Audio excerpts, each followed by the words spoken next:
자, 안녕, 민규쌤입니다. 33페이지에 이제 명청시대 들어갈 겁니다. 우리 중국 역대왕조 선생님이 가급적이면 순서를 암기하라고 했었는데, 송, 원, 명, 청입니다. 그래서 지난 시간까지 원나라 다뤘고요. 그리고 이제 명나라, 그리고 다음 영상에서 청나라까지 다룰 예정입니다. 자, 그래서 연표를 보기 전에 일단 대략적인 원나라 말기의 상황을 보죠. 자, 원나라 때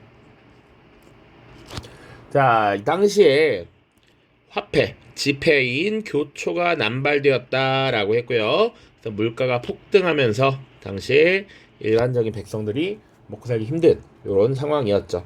그리고 이 시기에 홍건적외란이라고 하는 것이 발생하면서 원나라가 대혼란을 맞게 됩니다. 자, 이런 상황 속에서 한족 출신으로서 농민이었던 주원장이라는 사람이 명이라는 나라를 건국하게 됩니다. 한족이었고요. 농민이었고 이름은 주원장입니다. 자, 이 명나라가 건국되면서 이 원나라는 이제 몽골 지역으로 본래의 고향으로 북쪽으로 밀려나게 되었다라고 보시면 돼요. 그래서 보통 이 이후를 북원이라고 부르기도 합니다. 자, 이 원나라에서 명나라로 교체되는 시기가 우리 한국사로 치면 고려 말 정도가 됩니다. 고려 말에서 역시 조선으로 넘어가는 시기와 비슷하다. 자, 그래서 쭉 볼 텐데요. 이왕 한번 본 김에 당시 이 명나라가 대략 14세기에서 17세기까지 존속합니다. 그러니까 1368년 건국되어서 무너지는 게 1644년이에요. 그럼 이 시기에 당시 각국은 어땠는가를 정리를 좀 해보죠. 우리나라 한국은 기본적으로 고려 말, 자, 고려 말부터 조선시대 전기까지 이어지게 될 거고요. 그러니까 지금 이 명나라가 건국된 시기가 대략 공민왕 시기 정도라고 보면 되겠습니다. 자, 그리고 일본은 지금 아직 우리 다루지 않았는데 무로마치 막부 시기와 주로 겹칩니다. 무로마치 막부. 그리고 이 무로마치 막부 시기에 혼란기가 찾아오면서 사실은 센코쿠 시대가 열려요. 그래서 센코쿠 시대까지. 자, 조금 더 이제 서아시아 발언에 들어가면 중앙아시아 지역에 티무르 왕조라고 있습니다. 근데 이 티무르 왕조는 잘 기억해두세요. 티무르 왕조 명나라와 밀접한 관련이 있을 것이다. 뭐 지금 다 설명하기는 어렵고요. 자, 그래서 명나라와 관련된 역사를 쭉 살펴볼 텐데 연표 간단하게 보시면 1368년 주원장에 의해 건국되었고 또 중요하게 봐야 되는 포인트가 영락제라고 하는 황제입니다. 그래서 이 영락제가 당시 동아시아 명나라를 중심으로 하는 새로운 국제 질서를 형성했다. 자, 그 과정에서 중요한 역할을 했던 인물이 환관 출신의 정화입니다. 이 정화가 여러 차례 원정을 떠나면서 조공 책봉 질서를 구축했다라고 다룰 겁니다. 자, 그렇게 쭉 명나라가 발전을 해 가다가 이제 명나라가 위기를 맞는 시기가 찾아오죠. 자, 그 시기의 위기를 보통 우리가 북, 로, 남, 외라고 합니다. 자, 북쪽에는 로, 주로 오랑캐들을 얘기하는 것이고요. 자, 이 북쪽에는 오랑캐 몽골의 침략을 받게 되고요. 그러니까 몽골은 완전히 무너진 것이 아니라 지금 밀려난 것이었잖아. 다시 세력을 재정비해서 명나라를 괴롭히기도 하고요. 남쪽에서는 지금 일본 외가 지금 쳐들어오더라. 자, 이렇게 외부적인 혼란을 맞이하게 되면서 명나라는 지금 국방의 위기, 국방력이 약화되면서 위기를 맞게 되고요. 그리고 지속된 전쟁에서 패배하기도 하고 전쟁을 치르면서 재정 위기를 맞이하게 됩니다. 자, 이러한 상황 속에서 이런 문제를 해결하기 위해 등장한 인물이 바로 장거정이라는 인물이고요. 장거정이 추진하는 여러 가지 개혁 조치들을 또 살펴보는 게 하나의 파트입니다. 자, 그래서 지금 보시면 명나라를 세운 홍무제 주원장이 있고요. 영락제가 있고요. 동로남의 위기와 장거정의 개혁 이렇게 나와 있습니다. 자, 그 이후에 사실은 계속해서 명나라의 힘이 빠지게 됩니다. 장거정의 개혁에도 불구하고 회복하지 못해. 그래서 사실은 북방에 여진족이 세운 후금이라는 나라가 등장해요. 여진족 혹은 만주족이라고도 합니다. 자, 이 후금의 세력이 굉장히 강력해지고요. 나중에 1636년이 되면 국호를 청으로 고치죠. 그러고 나서 조선을 압박했었죠. 한국사 시간에 배웠습니다. 자, 그래서 이 시기에 후금이라는 나라가 건국된 이후에는 중국의 패권을 두고 명나라와 후금이 지금 다투는 형세였다 라고 보시면 되고요. 실질적으로 라이징 스테였던 후금이 강했다라고 보시면 됩니다. 자, 결국 명나라는 1644년 이자성의 반란이라고 하는 것으로 무너지게 된다. 그리고 중국의 패권은 이제 사실상 청나라에게 넘어갈 겁니다. 그 정도 보시면 돼요.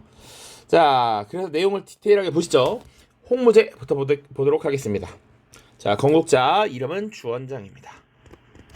한족의 농민 출신이었던 주원장은 금릉이라고 하는 도시에서 나라를 건국합니다. 여기서 금릉이란 오늘날의 난징을 얘기합니다. 난징. 자, 그리고 한족 왕조의 부활을 선언하죠. 자, 그리고 이 주원장은요, 기본적으로 중서성과 제상제를 폐지합니다. 중서성은 사실상 국정을 총괄하는 기구였고요.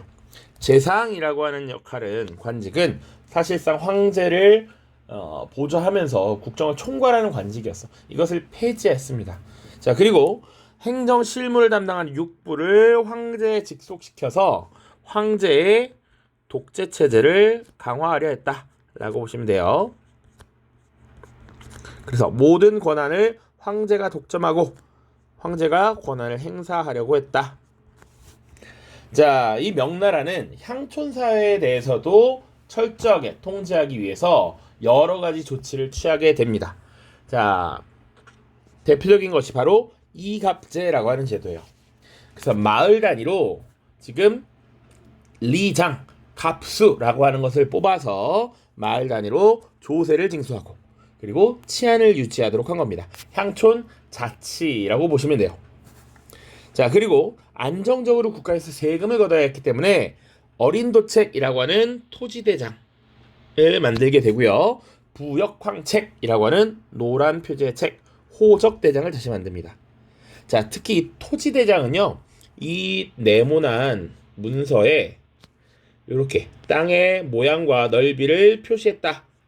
바로 이것이 물고기 비늘과 같이 생겼다라고 해서 어린도책이라고 했습니다. 그렇게 보시면 돼요. 자, 그래서 이것은 기본적으로 세금을 거두기 위함이었다.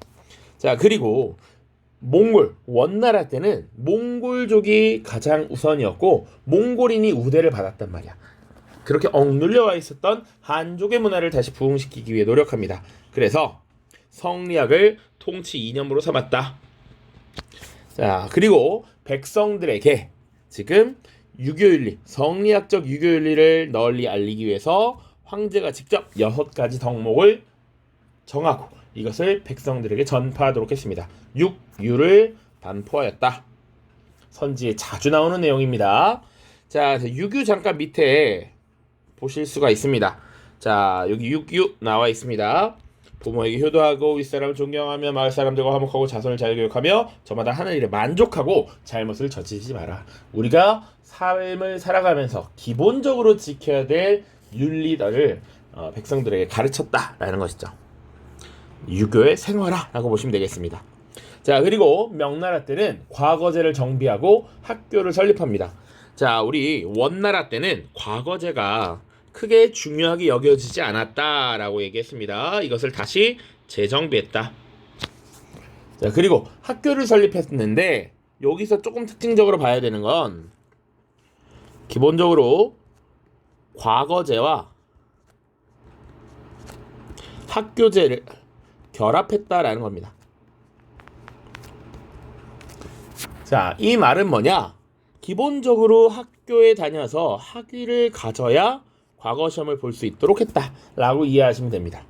자, 그래서 이 당시에 명나라 때 그리고 청나라 때는 지배계층으로서 신사 계층이 형성됩니다. 여기서 신이란 신하들을 얘기해 관직에 나아간 사람. 그래서 전현직 관료를 신, 그리고 사는 예비 관료입니다. 학위를 소지하고 언제든 과거 시험에 봐서 관직에 나갈 수 있는 사람들, 이 사람들이 신사층이 됩니다. 그래서 명청시대는 인구는 많은데 관직은 제한되어 있었기 때문에 모든 사람이 관직에 나갈 수 없었어. 그래서 과거 시험을 보지 못하는 일부 예비 관료들도 지배층으로서 사실상 품어줬다라고 보시면 돼요. 그래서 신사층이 지배층으로 등장되었습니다. 신사층이 형성됐다. 자, 뿐만 아니라 자, 북방 지역에 지금 몽골 세력이 밀려나 있었습니다. 몽골 방어를 위해서 북방에 자식들을 배치했다. 자, 대표적인 게 연왕 주체라는 인물입니다. 뒤에 영락제로 등장할 겁니다. 자, 그리고 바다 건너로 쉽게 나가지 못하게 했습니다. 일반 무역은 금지했고요. 조공 무역마을을 허용하면서 동아시아 세계의 조공 책봉 질서를 구축하게 된다.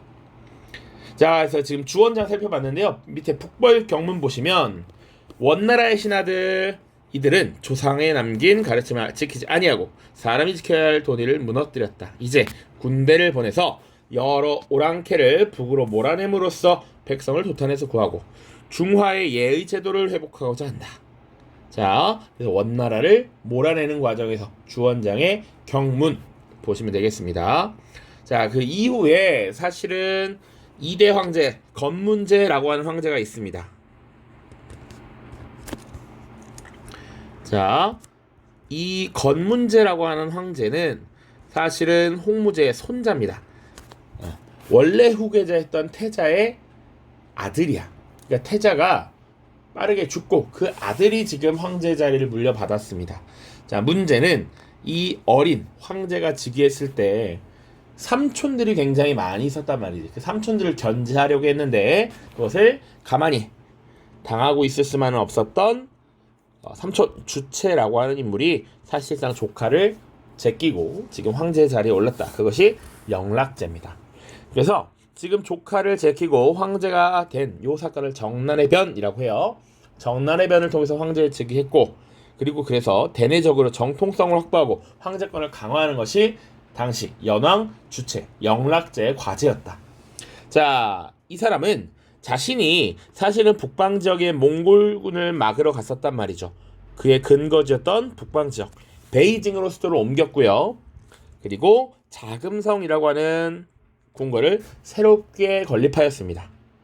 자, 요거 자주 선지에 나오는 내용이니까 잘 체크해 주십시오. 자, 그리고 분명히 아버지였던 홍무제가 재상을 폐지했어. 그러니까 황제가 처리해야 될 것이 너무나도 많단 말이지. 그래서 황제의 업무를 보조하는 서포터로서 내각 대학사를 설치합니다. 그러니까 사실상 과거 재상과 역할은 비슷합니다. 자, 뿐만 아니라 정통성을 확보하기 위해서 편찬 사업을 펼치게 됩니다. 사서대전, 성리대전, 영락대전 같은 것들을 편찬하게 되고요. 대외적으로도 팽창 정책을 펼치게 되죠. 몽골, 베트남에 대한 원정을 떠납니다. 그래서 이 베트남이 일시적으로 명나라에게 접수되었습니다. 자, 그리고 말레이 반도 지역에 있는 물라카라고 하는 지역을 이제 동아시아 조공 책봉 질서의 한 세력권으로 편입을 하기도 했다. 자, 그보다 더 중요한 것은 사실은 환관 정화를 외국에 파견해서 명나라를 중심으로 하는 이 조공 책봉 질서에 편입시키고 명나라에게 책봉을 받도록 했다라는 겁니다. 무려 7차례나 원정을 파견했고요. 조공 체제가 확대되면서 세상의 중심으로서 명나라의 지위가 확고해졌다. 자, 그리고 이 시기에 중국인들이 각지로 퍼져나가게 되면서 오늘날 화교의 기원이 되기도 했다. 그래서 동남아 지역, 인도, 아프리카 지역까지 정화가 원정을 나가게 되었습니다. 자, 이렇게 영락제 때 굉장히 잘 나갔던 명나라는 시간이 지나면서 점차 약화되기 시작합니다. 그래서 15세기 이후에 북로 남해라고 하는 위기에 직면하게 돼 북쪽에는 몽골 오랑캐가, 남쪽에는 왜구들이 창궐하면서 명나라가 위기에 놓였다. 자, 대표적인 북로의 사례로서 사실은 토목보의 변, 경술의 변이라고 하는 사건이 나타나는데 요거는 사실 세계사에서 자세히 다루지는 않고요. 동아시아사에서 좀 자세하게 다룹니다. 그래서 몽골도 여러 부족이 있는데 토목보의 변 같은 경우엔 오이라트 부족의 에센이라고 하는 이 통치자가 전쟁에 출정해서 당시 명나라의 황제를 포로로 붙잡았던 사건입니다. 그리고 경술의 변 같은 경우는 타타르부의 알탄칸이라고 하는 지도자가 당시 수도 베이징을 포위하고 불바다로 만들었던 이 명나라 입장에서는 대굴욕의 시기였다고 보시면 돼요. 그래서 이렇게 북방 오랑캐 몽골의 침입을 받아서 대위기를 겪었다. 자, 이 과정을 거치면서 재정 지출이 굉장히 심해졌죠. 왜냐? 군사를 양성하는데 국방비 들죠. 그리고 북방에서 계속 쳐들어오니까 만리장성을 보수합니다. 그러니까 특히 만리장성 같은 경우에 진나라 때 흙으로 만든 토성이었는데 명나라 때 대대적인 보수를 하면서 높은 석성으로 오늘날의 모습으로 다시 재편이 되는 것이죠. 자, 이런 위기 속에서 등장했던 것이 장거정이라는 인물입니다. 지금 이 장거정은 국방력도 강화시켜야 하고 그리고 재정 악화도 회복해야 했죠. 당시의 황제가 만력제라고 하는 황제입니다. 자, 이 만력제가 장거정을 내각대학사로 임명해서 각종 개혁을 추진하게 돼. 자, 일단 전국적으로 토지조사를 진행하죠.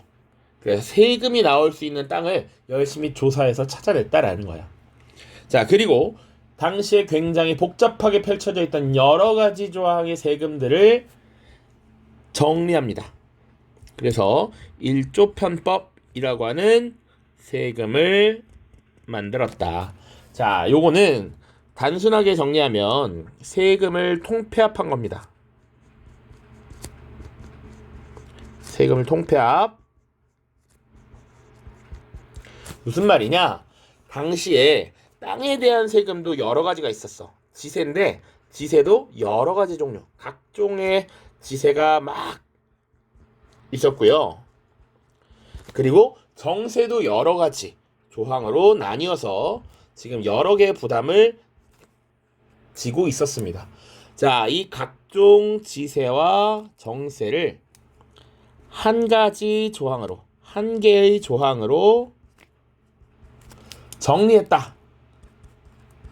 정리하고 이것을 뭘로 납부하느냐? 이제 세금을 은으로 납부하도록 한 겁니다. 은으로.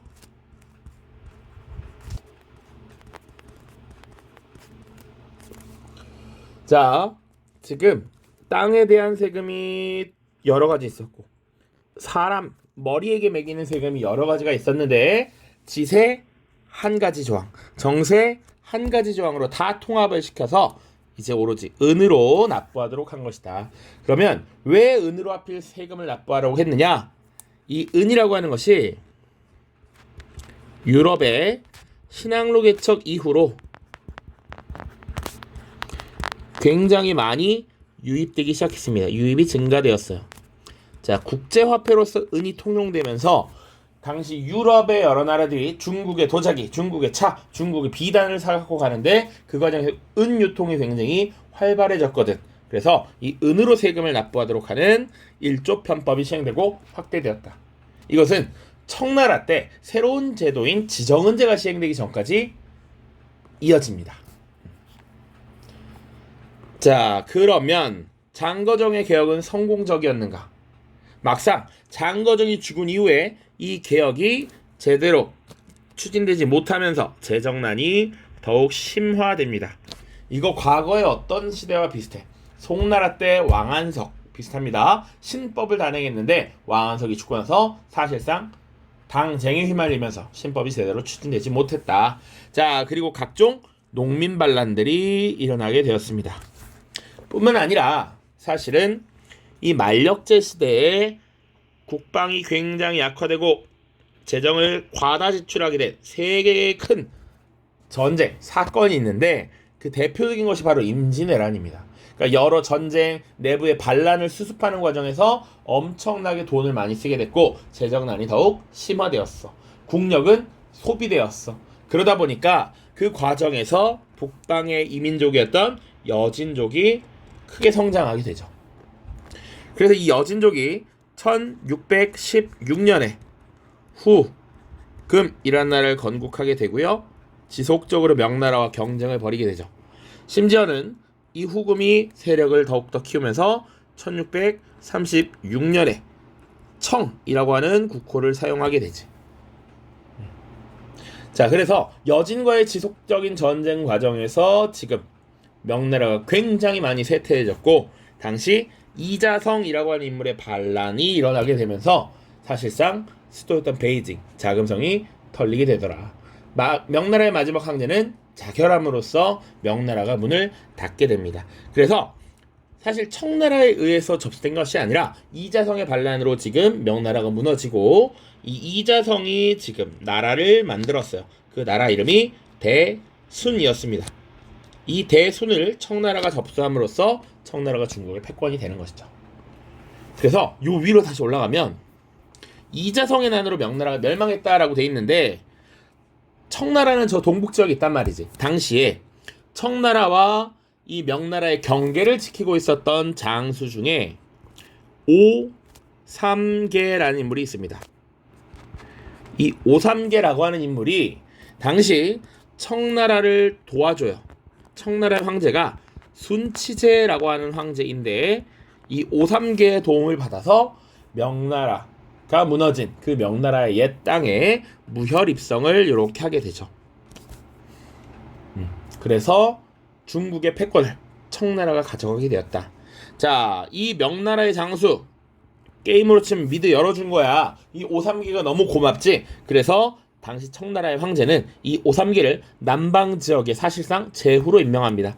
그것을 번으로 지정하고 번왕으로 임명했는데, 이것이 나중에 또 청나라의 역사 전개 과정에서 등장을 할 겁니다. 자, 요 정도 보시면 될 것 같습니다. 자, 밑에 자료 관련해서 보시면 명나라의 통치 제도, 황제가 있고 재상을 폐지시켰다라고 얘기했습니다. 그래서 중서당도 폐지했고요. 육부를 황제에 직속했다. 서포터로서 내각 대학사를 두었다 정도 보시고요. 오른쪽에 보시면 정화의 대원정 원정로가 쭉 그려져 있는데, 지금 여기는 아프리카죠. 오늘날 소말리아의 수도잖아. 모가디슈, 아라비아 반도, 심지어 중앙아시아, 인도, 동남아시아까지 진출을 했더라. 정화의 대외 원정이었습니다. 자, 다음 영상에서 이제 청나라 살펴보도록 하겠습니다. 고생했습니다. 안녕.